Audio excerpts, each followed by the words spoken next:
Mes frères bien-aimés, vous avez vu que cet évangile nous rappelle d'abord que notre Seigneur Jésus-Christ enseignait longuement les foules. C'est très important ce que je vous dis là, parce que très souvent nous croyons que les êtres sont autour de lui pour recevoir de sa grâce un miracle. Bien sûr, notre Seigneur émaille son enseignement de miracle, mais en premier lieu, il forme les intelligences, il forme les cœurs, il les attache à Dieu notre Père. Et c'est ce dont aussi nous avons profondément besoin.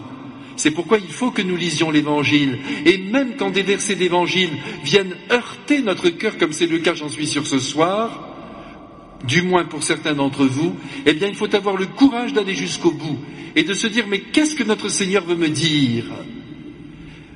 Notre Seigneur enseignait donc longuement les foules, et dans cette foule, il y avait des gens qui lui étaient extrêmement favorables, ça c'est sûr, mais il y avait aussi des lâches, il y avait aussi des ennemis, et notamment ces fameux pharisiens qui essaient toujours de le prendre en flagrant délit d'opposition à la loi. Alors de temps en temps, ils l'interrogent, vous savez, comme s'ils attendaient une réponse de la part de Jésus. Mais ce n'est pas vrai, ils n'attendent aucune réponse, ils ont toutes les réponses. Les fanatiques ont toujours toutes les réponses. Et les pharisiens le sont quelque peu. Non, ils veulent simplement essayer de tendre un piège au Christ. Alors il lui pose aujourd'hui une question tout à fait particulière qui nous intéresse grandement.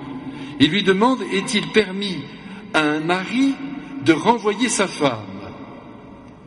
Et Jésus, qui est fin comme tout, va trouver une première réponse en les renvoyant dans leur but, si je puis dire.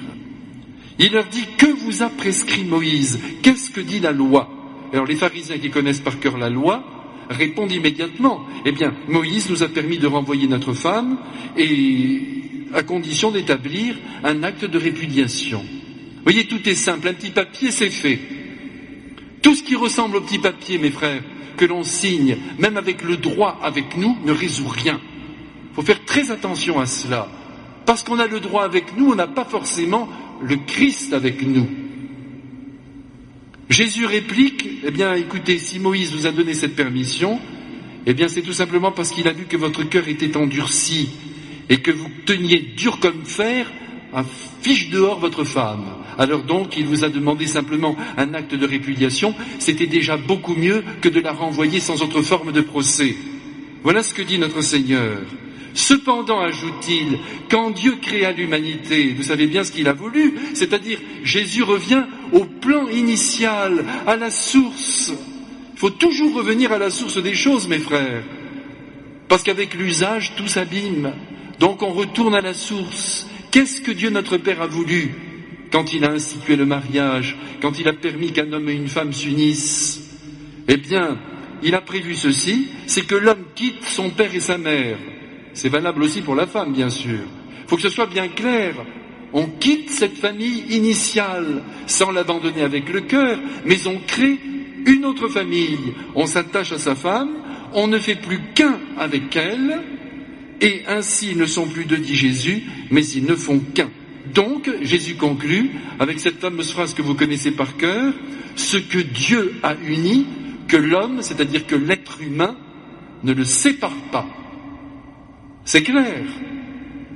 Ça, c'est le plan divin. On rencontre un être, on est saisi par cet être, il est dans l'état dans lequel il est, on le choisit, c'est là qu'il faut faire bien attention, mes frères. C'est qu'au départ, il faut bien choisir, il ne faut pas se tromper. Et ensuite, eh bien, on reste fidèle à la parole qu'on a donnée. On a dit devant Dieu qu'on s'engageait pour toujours.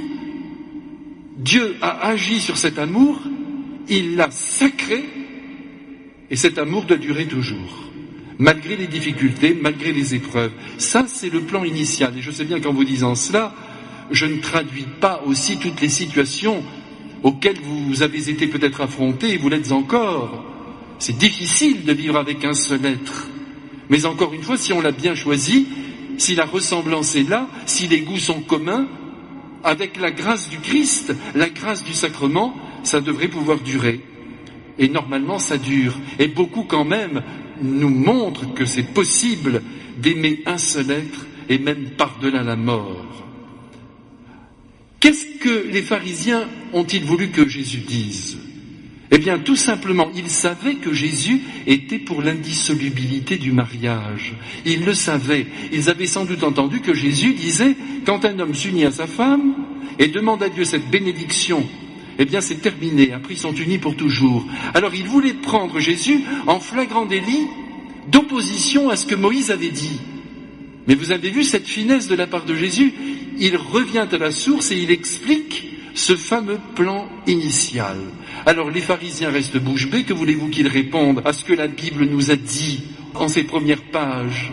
Ils rentrent sans doute à la maison et Jésus de son côté part avec les apôtres. Mais ce n'est pas clair non plus dans la tête des apôtres, si bien que lorsqu'ils arrivent à la maison, ils posent encore quelques questions à Jésus.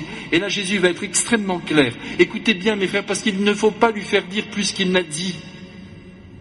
Celui qui renvoie sa femme, c'est-à-dire l'homme qui met dehors sa femme, soyons clairs, pour en épouser une autre, vous voyez bien la situation. Il a rencontré sa petite secrétaire, elle lui plaît davantage, il balance la baronne. Et il s'occupe de la petite secrétaire. Eh bien, celui-là, il est adultère, dit Jésus. Mais attention, Jésus ne dit pas que la petite secrétaire est adultère.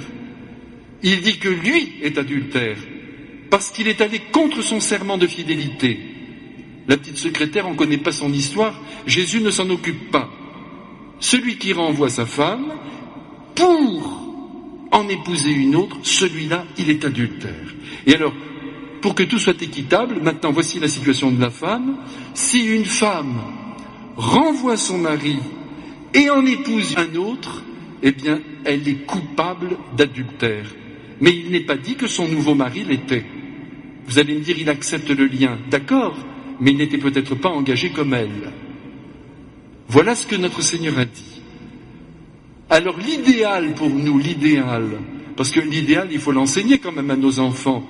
Même si nous sommes en situation d'échec, il faut essayer de donner le meilleur. Il ne faut pas tout de suite dire aux enfants, vous savez, ça pourrait ne pas marcher. Si vous ouvrez un peu la fenêtre, eh bien, elle va s'ouvrir complètement. Il faut dire, il faut tout faire pour que nos liens demeurent, car il y a des difficultés dans la vie, il y a des tensions inévitables, des difficultés qui se dressent au sein de tout amour, fût-il sublime. Croyez le confesseur qui vous parle, tout est difficile, mais il faut que tous nous essayions de demeurer fidèles à la parole que nous avons donnée un jour. Vous allez me dire qu'il y a des cas où c'est difficile, vous n'avez pas tort, mais il y a beaucoup de cas où l'on se sépare parce qu'on a rencontré justement quelqu'un d'autre qui est en train un peu de faire chavirer notre cœur et on oublie ce premier amour qui pourtant était solide et sacré par Dieu. Donc mes frères, ce qu'il faut enseigner, ce qu'il faut dire à vos enfants et ce que vous devez aussi vous dire à vous-même, c'est que la nouveauté attire toujours. Quand ça fait 20 ans que vous êtes avec la même personne, tout à coup, il y a une créature qui passe devant vous, qui semble vous donner de l'amour, vous savez, mais est-ce vraiment de l'amour? On ne le sait pas. Il y a beaucoup d'attraction, il y a beaucoup de désir de rencontre, et puis finalement tout cela, rendez-vous dans 5 ans, c'est peut-être la même situation que celle que vous vivez avec votre mari ou votre femme. Parce que la passion, j'espère qu'elle tient dans vos ménages, mais elle peut aussi prendre un petit coup dans l'aile. Mais il n'empêche qu'on est marié, et il n'empêche qu'on construit quelque chose de beau. Parce que l'amour, c'est cela, c'est la plus haute communion qui existe, et c'est la construction de la famille. L'homme et la femme ne s'unissent pas simplement pour rester tous les deux et se regarder tous les jours en chien de faïence et être heureux de dormir dans le même lit. J'espère que ça marche en tous ces domaines, parce qu'on sait très bien que quand ça marche pas, eh bien le couple explose aussi. Même si on fait des retraites spirituelles toute l'année, il faut qu'il y ait des fondements humains forts, il faut qu'il y ait de l'attraction entre les êtres, et il faut aussi qu'il y ait beaucoup d'intelligence pour comprendre ce que l'autre attend ou n'attend pas. Mais à côté de cela, n'oubliez pas que l'amour est en vue de la famille. Si c'est simplement pour s'aimer et vivre avec quelqu'un, vous savez, on n'a pas besoin de se marier, on continue son chemin. Mais si on veut créer une famille, eh bien on demande à Dieu sa bénédiction, on reçoit sa grâce, et là on construit quelque chose de beau. Et Jésus veut que ce soit beau, et pour que ce soit beau, il faut que ce soit durable. Parce que si tous les jours vous vous demandez, en vous levant, va-t-elle rester, va-t-il rester, je vous plains. Et aujourd'hui, c'est ce qui se passe. Il y a beaucoup de maris et de femmes qui tremblent parce qu'ils ne sont pas sûrs de leur conjoint. Vous savez pourquoi? Eh bien, tout simplement parce que ce conjoint n'a pas donné sa parole. Il n'a même pas daigné s'engager. Il n'a même pas daigné donner son nom à cette femme qui vit avec lui. C'est une honte. Voyez, je ne vous parle même pas du mariage religieux, mais je vous parle du mariage civil. Donner son nom à sa femme. C'est pas beau avec celle avec laquelle on vit? Que vos enfants demain découvrent que vous êtes vraiment marié avec quelqu'un, que vous vous êtes engagé, mais c'est beau! Surtout que si vous avez un accident de voiture, cette personne avec laquelle vous viviez peut-être depuis 10 ans, elle n'existe plus. Elle ne porte pas votre nom. Elle était là à côté de vous, et même elle n'a aucun droit. C'est terrible, mes frères, quand on y pense. Alors essayons de comprendre que cette histoire d'indissolubilité du mariage, c'est quelque chose de très grand. Et que Dieu, qui aime l'amour sous sa forme éternelle, veut que les êtres ici-bas s'aiment éternellement. C'est pourtant pas compliqué à comprendre, mais c'est difficile, je vous l'avoue, à vivre. Et c'est pourquoi j'y reviens, il faut bien se choisir au départ. En tout cas, les mots du Christ sont là. Je ne sais pas comment la discipline de l'Église va évoluer, je ne le sais pas. Je sais que le pape François est en train de penser à tout cela, et il fait bien parce que c'est le Saint-Esprit qui domine son être, sa pensée, son intelligence. Il fait tout ce qu'il faut pour que les êtres ici-bas puissent monter vers Dieu en grande paix, mais en même temps, voyez-vous, l'indissolubilité du mariage demeurera toujours. Ce que Dieu a uni, que l'homme ne le sépare pas. Il y a des cas où Dieu ne les a pas vraiment unis, malgré la célébration, parce qu'il y avait des défauts de forme, parce que l'amour n'était pas là, parce qu'il y avait de l'immaturité. Alors l'Église le reconnaît et délie les personnes. C'est en ce sens qu'elle est une mère. Mais mes frères, je vous en prie, ce soir quand vous allez rentrer à la maison et que vous allez voir la tête de votre mari ou de votre femme, même si ça fait 30 ans que vous êtes avec elle ou avec lui, réjouissez-vous, vous construisez quelque chose.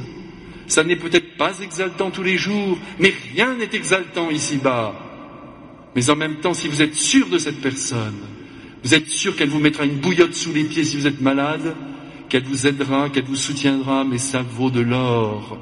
L'amour, c'est ça, c'est un soutien mutuel, un soutien, vous savez, qui est fondé sur la confiance. Confiance en cette personne qui m'aime justement depuis si longtemps. Et parce qu'elle m'aime depuis longtemps, on a pris des habitudes ensemble. On se connaît bien, on se soutient. C'est notre manière à nous de nous aimer. Alors mes frères, c'est entendu, recevons ces paroles du Christ. Ne regrettons pas qu'il les ait prononcées. Passer d'un amour à l'autre, il y a aussi quelque chose qui ne remplit pas le cœur. Ça peut arriver, bien sûr, je vous l'ai dit, surtout si au départ, j'y reviens pour la 3e fois, on s'est mal choisi. C'est sûr qu'ensuite, en cours de route, il y aura peut-être des accidents. Mais en même temps, regardons l'idéal et essayons de le vivre.